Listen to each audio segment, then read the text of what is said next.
Welcome back. TikTok now facing scrutiny for its negative impact on children's physical and mental health. A bipartisan coalition of state attorneys general now launching an investigation into TikTok, how it's able to lure in younger users. Joining me right now is the Attorney General of Indiana, Todd Rokita. AG Rokita, it's great to see you this morning. Thanks so much for joining me. I want to get your take on what is going on at TikTok and your investigation. Tell us about it.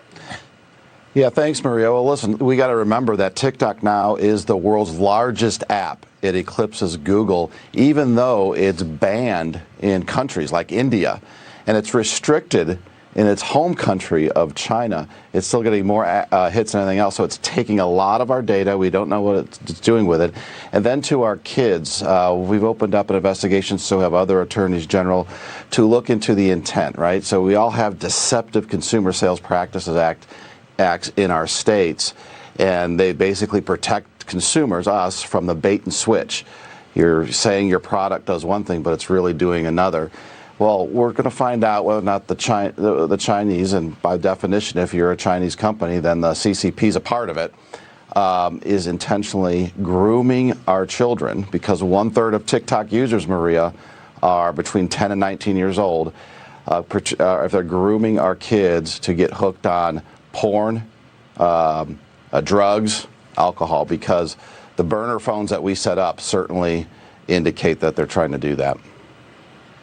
Well, I mean, it's just extraordinary. I mean, TikTok is a Chinese-owned company. So tell me more about the China element here. I mean, what do we have so far? The Chinese Communist Party hid and downplayed the threat of COVID. They covered up the origins. The CCP has been stealing intellectual property for decades. The CCP has been creating fentanyl and pushing fentanyl into America. It's already been linked to 100,000 deaths in America, and now TikTok. What can you connect the dots here?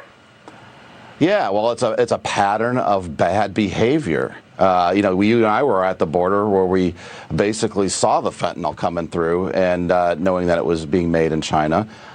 We see them bad actors in so many other areas, and now the question is, are they poisoning our own children? Look, they limit their own kids to 40 minutes a day on TikTok, and they're spreading this garbage out around the world. And look, it's not like it's being solicited. These sex ads, these drug ads, this alcohol. It's getting forced. As soon as you open an account, it gets fed to you. So just like Maria, the world is banding together to fight against Russia's aggression against Ukraine. Maybe the world needs to get together and start fighting China's aggression through its apps and some other things it's doing. Well, I'd like to see that, since we know that the CCP's main goal is to overtake the United States as the next biggest superpower. But Joe Biden and his administration aren't doing anything about it. He has still not raised the origins of COVID-19 to Xi Jinping, as far as I know. I haven't seen any evidence of it. But AG Rokita, I want to ask you about the impact on kids, because we were at the border together a few weeks ago, and what we saw at that border are getaway cars that kids are becoming the getaway cars for the illegal migrants, and they're luring these kids to be the getaway cars on TikTok. And I know that this is part of the investigation looking into this, but I saw pictures on TikTok of stacks of money where they are saying, I've got 7 heads at the border. We need somebody to drive them to Houston. These kids want to make $1,000 a head. They're making 10 grand a day. They don't even have a driver's license. Yes. And then you see video footage of them racing police the wrong way down streets, crashing into telephone poles, hurting innocent people. It's absolutely horrible, and TikTok is helping do all this. Maria, Kathy and I are parents of a 14-year-old, a 12-year-old, Teddy and Ryan. It's hard enough. Think about the parents here. It's hard enough raising your kids in this kind of environment with all these negative impacts as they're growing up. And now we have possibly a whole state government, the government of China, working against us. And we're gonna work to stop it. They have a U.S. subsidiary, so they can be held accountable here a lot more easier. And Maria, don't forget, President Trump, for national security reasons, tried to ban TikTok here, and Joe Biden, the Democrats, working against parents and the military and everyone else, has rolled that ban back to let TikTok flourish here. So who hears this case then?